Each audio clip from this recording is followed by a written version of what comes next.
Our first keynote today is from Alana Nicholls, founder and CEO at ProPurpose. Now, most of you know Alana already, but a few things about her. She has a genuine passion for helping businesses uncover their purpose and turn it into meaningful impact.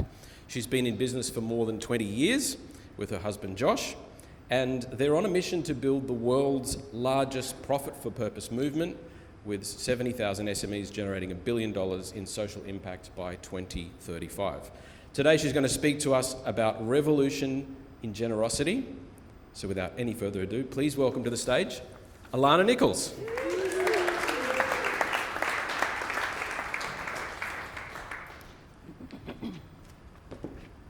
I can't cough, you can all hear it. That was a bit awkward, wasn't it? Morning, everyone. Are you well? Yes. Good. We're all here, which is awesome. So good to have everyone. Thank you, Mark, for introducing me. So who has had the privilege of visiting Fiji? You. Oh, Bula. That's how we say hello in Fiji. Now your turn. Bula. Bula. No, come on, you've got to do the Fijian, the big grin. Bula. Bula. That's it. So my dad, in the 1960s, was a young Fijian boy growing up in the islands of Fiji. He was one of 8 children, extremely poor, and his mum, they lived under a tin roof shack in the local village. His dad was in and out of the picture, so it left his mum trying to raise 8 children by herself often. Sometimes my grandmother, Bumbu, that's how you say it in Fiji, Bumbu would be out on the reef some afternoons trying to catch fish for dinner, and my dad recalls sometimes crying himself to sleep at night because he was going to bed on an empty tummy because the fish weren't biting that afternoon. And then one day, everything changed. There was this beautiful couple from Sydney, Mr. and Mrs. Moon. They hopped off a cruise ship and landed in Suva, Fiji. As they hopped off the ship, waiting for them on the shoreline were many local women and their young children making handicraft souvenirs for the tourists. And amongst them was my dad and his mum.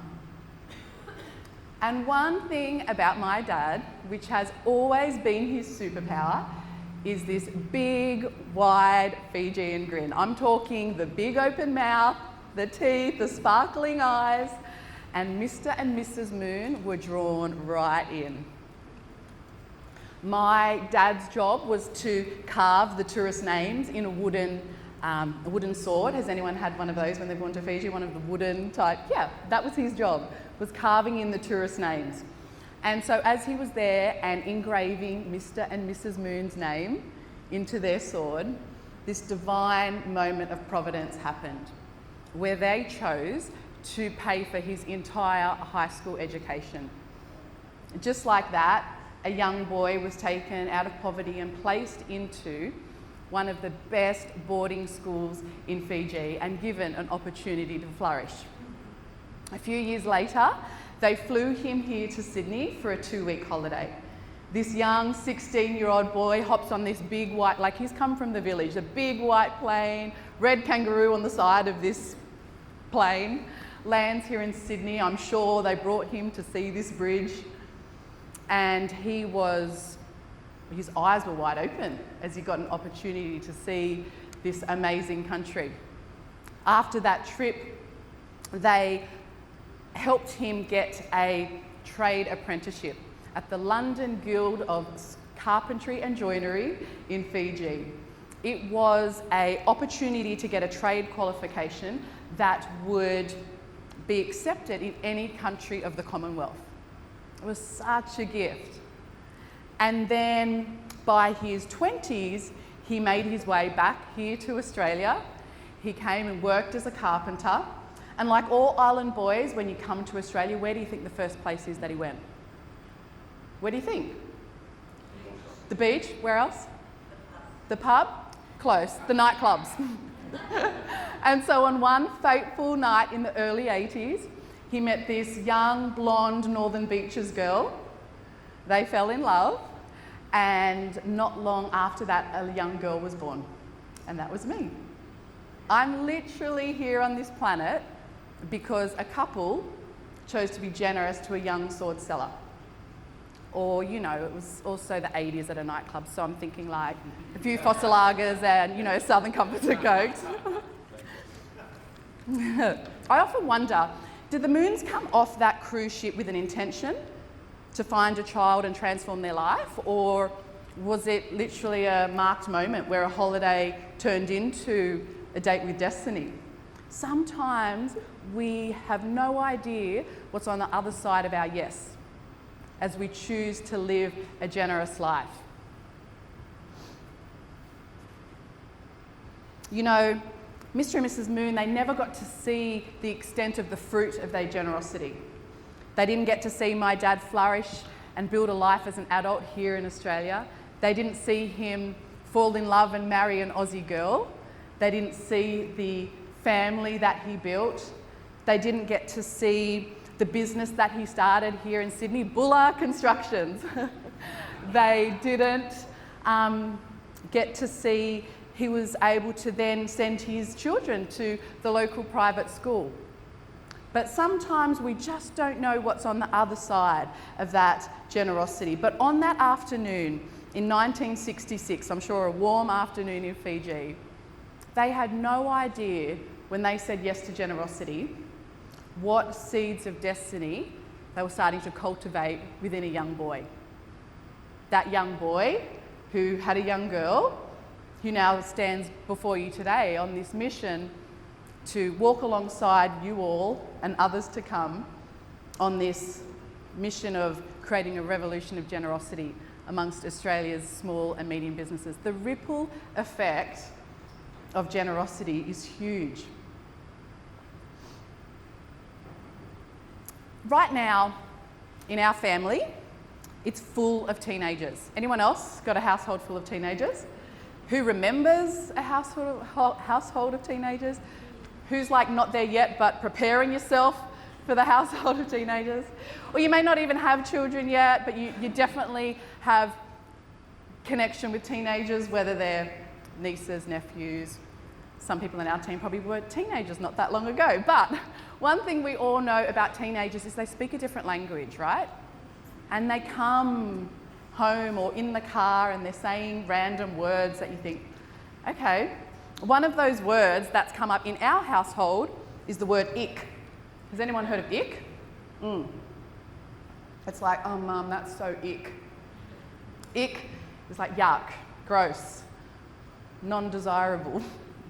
So legacy, the word legacy actually, for my husband and I, has been a bit of an ick word for us. It's been a word, I don't know where we picked up this attitude, but I think it came from a place where sometimes you'd hear people talk about, I want to leave a legacy, but you got this sense that it was more about them and having their name in lights. But one thing I have learned as you're getting older and wiser is that sometimes some of our attitudes and opinions need adjustment, refining, reframing how we think about it. And the word legacy has been one of those for me. The first time it kind of really caught my attention was a few years ago in the early days of forming what is now ProPurpose. We were filming stories and going into the business of some of our very early partners. One day we were filming Nikki from Salon Purpose. It was when she was still a home-based salon, only had a couple of staff, and the videographer's there and filming, and I'm behind watching it all happen, and the videographer said, so Nikki, what's one word that you would use to describe ProPurpose? Have a guess what she said? Legacy. I'm thinking, oh gosh, this is going to be interesting. But I thought, no, listen, open-hearted. But as she started to explain legacy, I thought, oh. So Nikki went on to say, you know, when I see this become this viral movement of all of these businesses being pro-purpose and embedding generosity, she said, it's just going to become the norm in Australia. And the next generation of businesses are going to just see, oh, aligning profit with purpose is just what you do. And then she went on to say, well, and you know, for some of us, we're going to build these businesses and our children might take them on. And they've seen as parents how we've embedded generosity in and been purpose-led businesses that when they take on the business, they're just going to go, well, this is what you do. And I stopped, I listened, and I thought, yeah, you're right.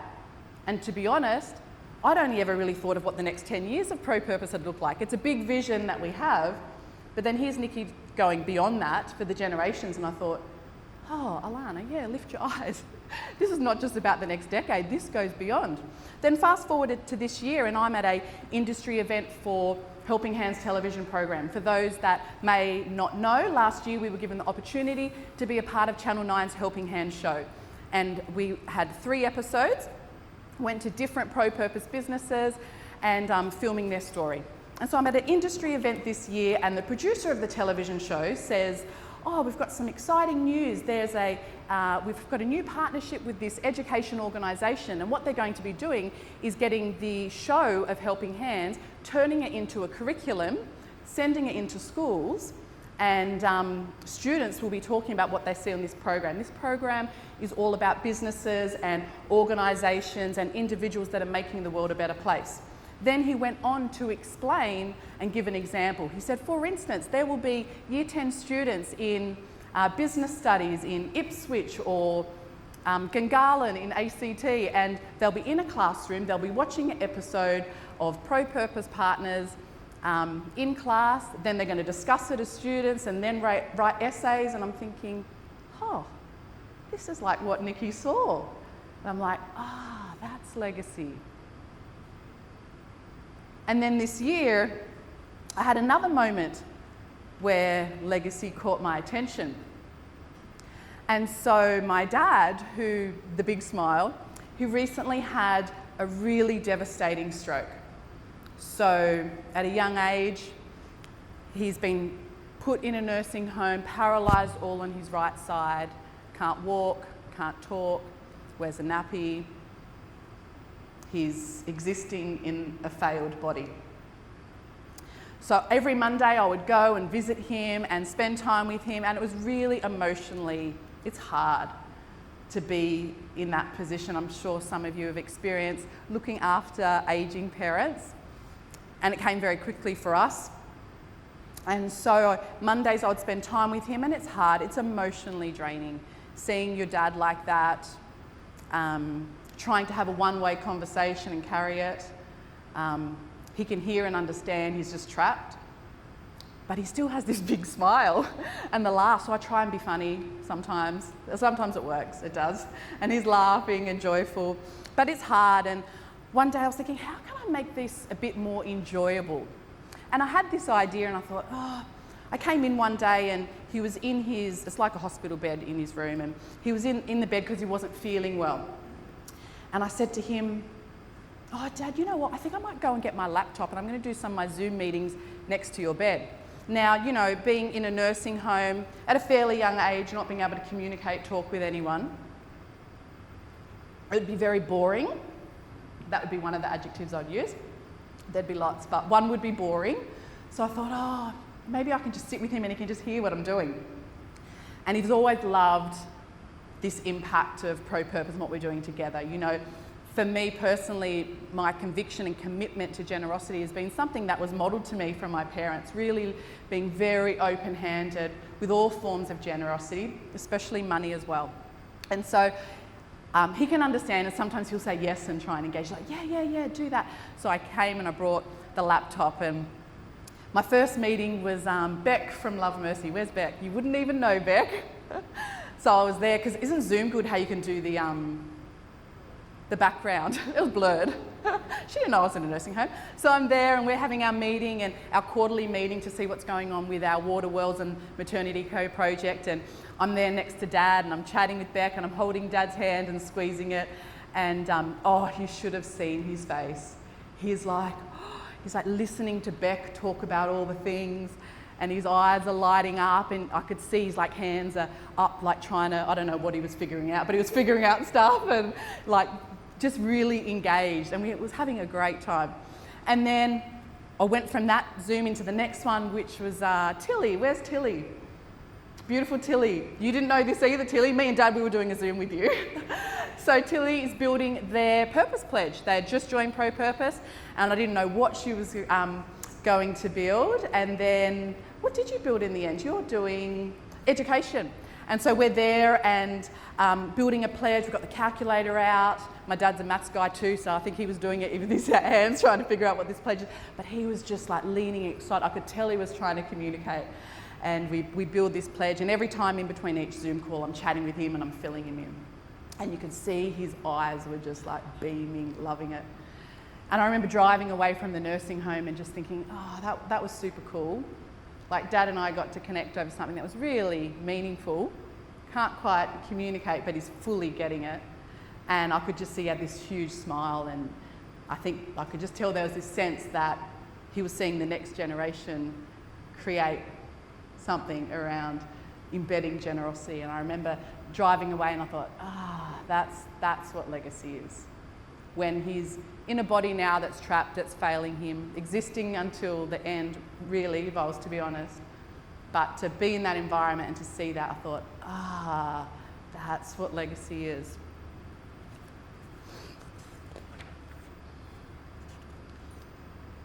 And so, what's going to be the long-lasting impact of your life? What's going to be the long-lasting impact of your business? What if the business you're building right now outlives you? Not just in name, but actually in its impact. You know, we can get so worked up and consumed with all the things that we need to do as business leaders.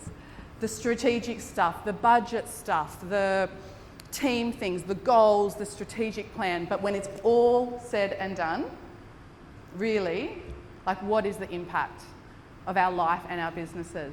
How has it transformed lives? In the big ways, but also in the small. And so, you know, our purpose at ProPurpose is our collective impact that transforms lives. All of us doing our little bit, but it's this collective impact of all of us that's transforming lives, not just those that we choose to build a pledge to support in poverty and disadvantage, but also transformation in the lives of those within our businesses, including us as the business leaders.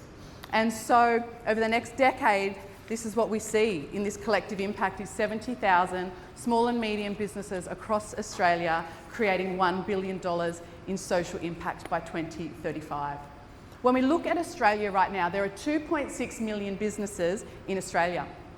99.8% of them, everyone say that, 99.8. Like that's almost all of them, are small and medium.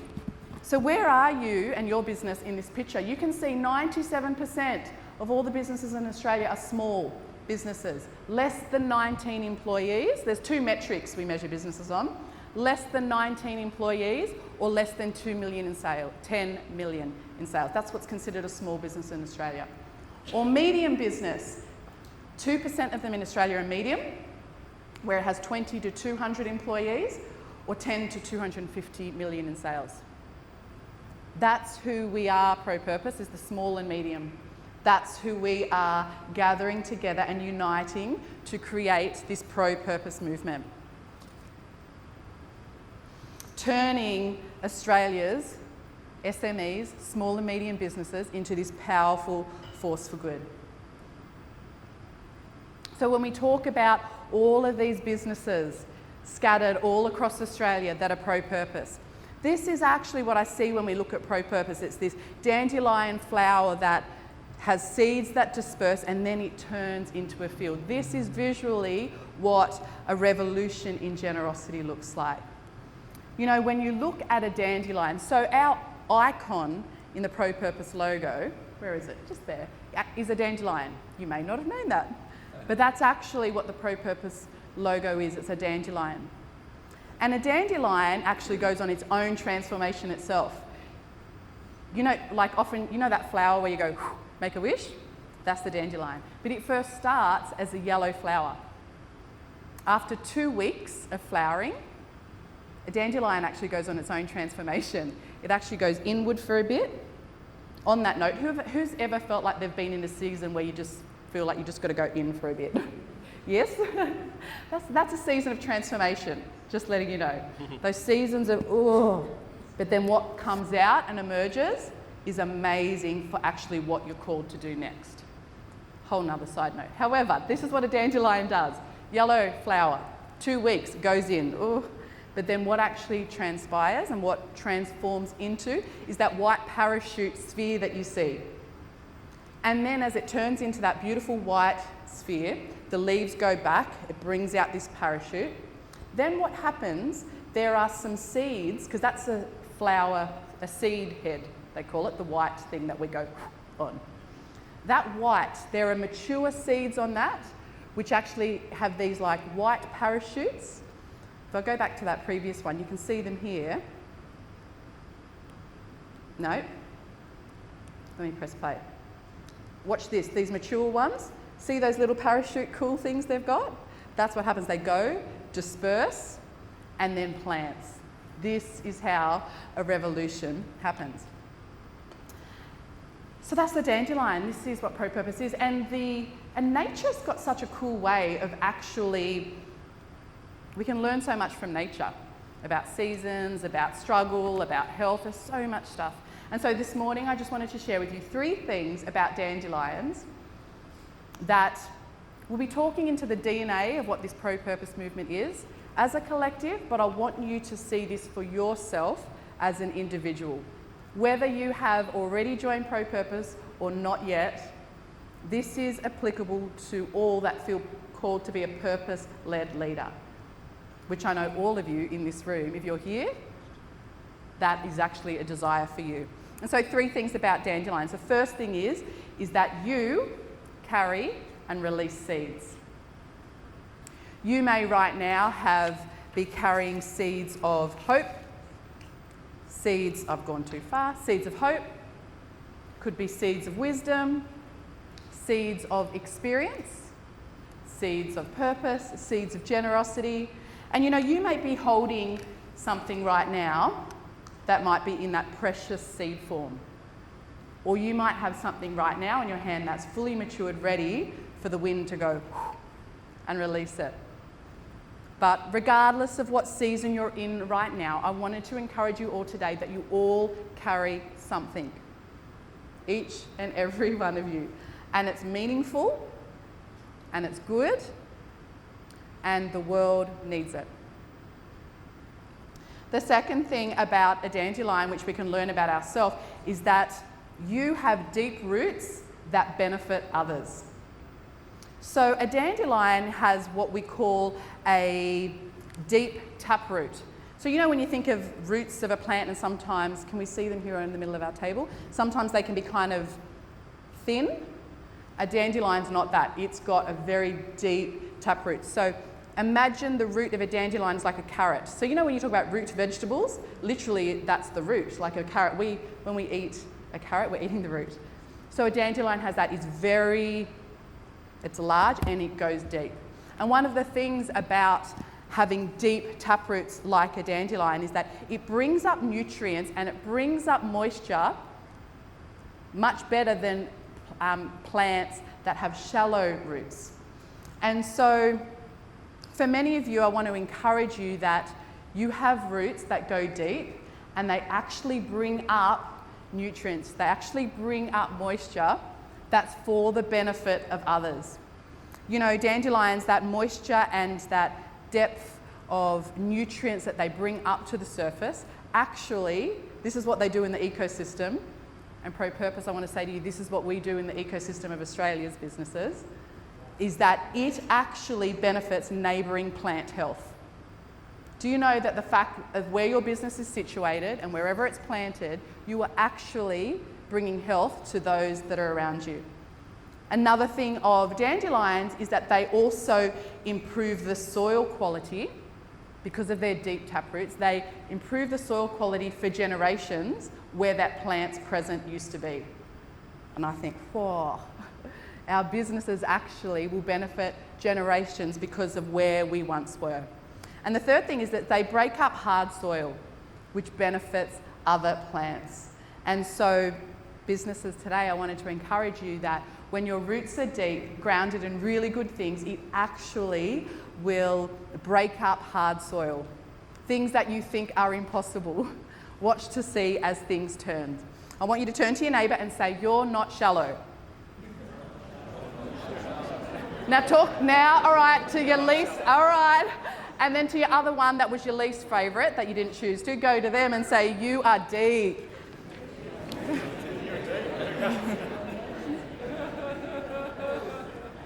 All right, so philanthropy, has anyone heard of the word philanthropy? Yes. Yeah. So philanthropy is a really interesting word. Its root word is philos, anthropos. Philos in anthropos. Philos, philos, love, anthropos, humanity. Philanthropy is actually for the love of humanity. And so your generosity is actually rooted and grounded in love. Whenever you choose to be generous, it's actually rooted, like you as an individual today are rooted and grounded in love.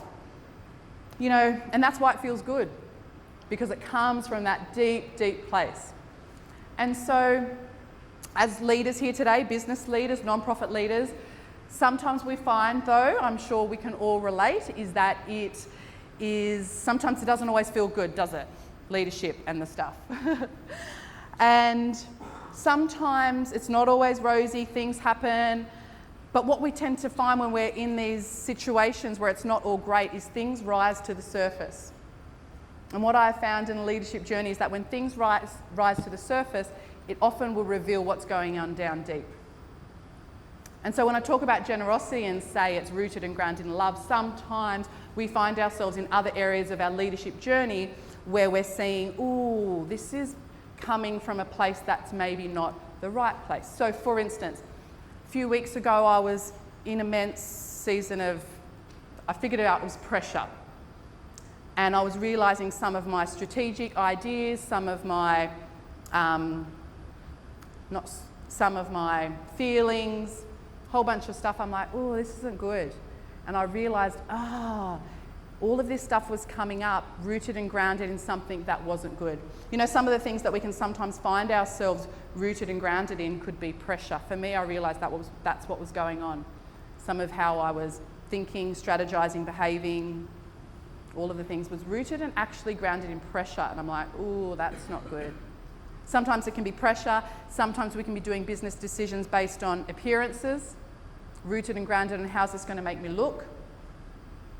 Sometimes we do things on, I'm going to do this thing or strategically do this because it's rooted and grounded in trying to prove others wrong. Sometimes we can be doing things because it's rooted and grounded in judgment of others. Sometimes it can be rooted and grounded in self-doubt. It's going, oh, I can't do this. Sometimes it can be rooted and grounded in comparison.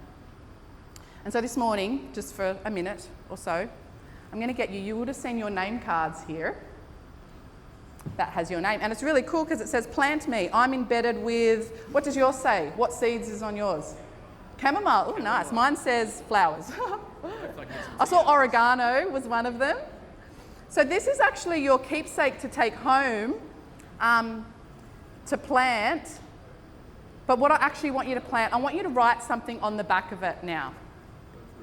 I've just been talking about our deep roots, but about what are we rooted and grounded in. Now, you may need some more time than what I'm going to give you now, but some things you might go, no, I could write this now. But I want you to just think quietly to yourself and think about what's going on in your world right now that's like, just, it's got a bit of the ick, you know, a bit of the, But think of that right now and just think,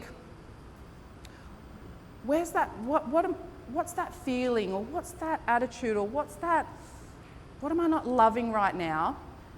And have a think if you can maybe discern, oh, where's this coming from? What's it rooted and grounded in? And then what you feel is an invitation for you to root and ground yourself in, like what to replace it with. So for instance, I want you to write on the top of your card, on the top of your back of your thing you're going to plant, I'm rooted and grounded in, then put a line. I'm rooted and grounded in, put a line for you to fill the gap, not, then put another gap. So I'll give you an example. This is what came to me when I wrote mine. I'm rooted and grounded in peace, not pressure. That's something I've been saying to myself a lot over the last few weeks, because what I